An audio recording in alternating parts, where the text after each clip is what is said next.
Hi everyone, I'm Matt Hetherington with MHTableTennis.com, and today is day 8 of 30 days of my coaching table tennis tutorials, and I wanted to go again into something a little bit more basic and a problem area that some players might be having. Other players might be okay with it. So this is more for that niche group of players who are struggling, and that is with the short serve in table tennis. A couple of little tips or things that you can improve on to make sure that your short serves are going short consistently, and that you're keeping them low over the net and then maintaining a good quality. So it's a very basic topic, but I think very important. So we're going to look at that today. To begin with, let's think a little bit just about the characteristics of a short serve. The most basic one to begin with is that it bounces at least twice on the other side of the table. And the purpose of having a short serve is to control and play tight against our opponent and to stop them from being able to open up straight away. And also by keeping it contained within the table, we limit the amount of power that they can play with if they do decide to initiate. So instead of dealing with a full-blown powerful loop, you sometimes might have to deal with a slightly slower or less powerful topspin flick or a range of different serve receives. Usually when you think about people receiving serve, there's nowhere near as much pressure coming from that ball as there is when players serve long and get into those more open situations. To make an effective short serve, there are a couple of things we need to focus on. The first one, of course, is being able to get good rotation on the ball. We want to create a spinny serve, whether it's backspin, side spin, or topspin. Of course, there are some occasions where that doesn't count, where we might use a no spin variation of the serve. But for the most part, when we're keeping the ball tight and we want to try and get the opponent to do less with the ball in order to try and control it, we need to increase the rotation as much as possible. The second thing that we want to focus on, of course, being a short serve, we want to make sure that the ball bounces at least twice on the other side of the table. That is the absolute minimum in order to create a short serve that we must achieve. The ball has to bounce twice on the other side of the table. And the third thing is that we're keeping the ball and the trajectory of the bounce low to the net. Okay, if we want to restrict the amount of power our opponent can play with, we can't serve double the height of the net. Okay, because we give our opponent too much chance to hit the ball with more power. So that is the third aspect, a low trajectory of the net. Now, if we're practicing these in order, we want to start with having 2 bounces on the other side, and then progress to keeping the ball trajectory low, and then thirdly, we would try and start adding rotation to the ball. Okay, so that's the progression of those 3 things. Let's think a little bit about the mechanics of the serve and what will help you keep it short. So the first thing that we need to think about is that rotation, or creating some rotation on the ball. This thin contact of the ball that creates spin is actually what's going to help you keep the ball short on the table. So if you're playing serves and you're hitting flat into the ball, or the contact is too firm or too direct, it's going to be hard for you to control the length of your serve to keep it short. Okay, you need this brushing action. And you can see here, if I stand here and I just focus on the spin part of the ball, and I'm just brushing, the ball doesn't really go anywhere. And by having a stroke or a service action that is like this, that focuses on that brushing action, then we're able to control the length of the serve by using body rotation or body weight transfer. Okay, so the mechanics of a short serve are actually that we drive the first bounce closer to the net. Okay, we drive the trajectory of the first bounce closer to the net, and then because of the nature of this contact and the brushing action, the ball slows down after that first bounce and then bounces short on the other side.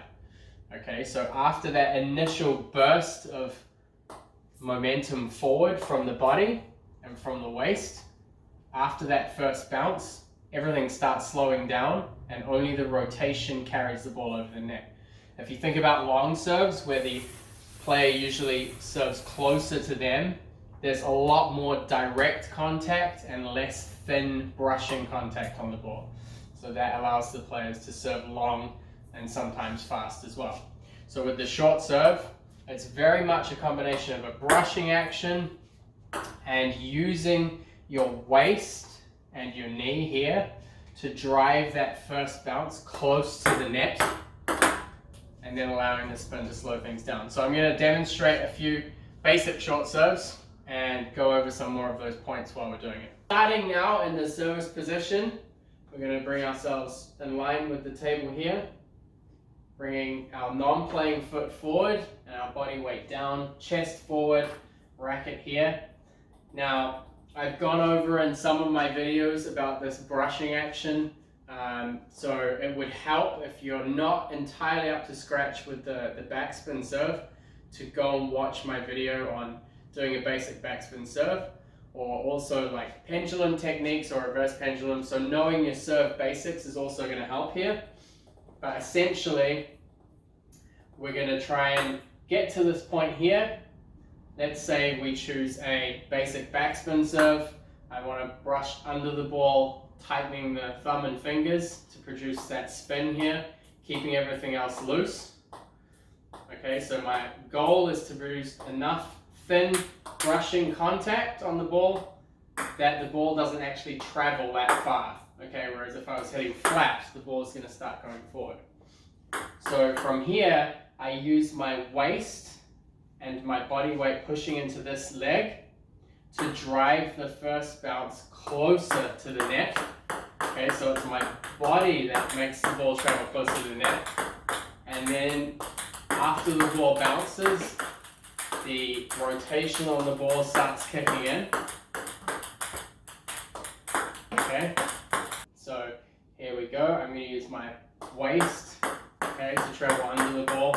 And it's this fine contact under the ball that helps keep everything short. And you can see that the initial drive gets the ball to go from my racket much closer to the net. And it's not my hand that's doing that, it's mainly my waist. Let's focus on those three areas. First of all, create a thin brushing contact and use your waist to drive the first bounce close to the net. Okay, at least 2 bounces on the other side, no problem.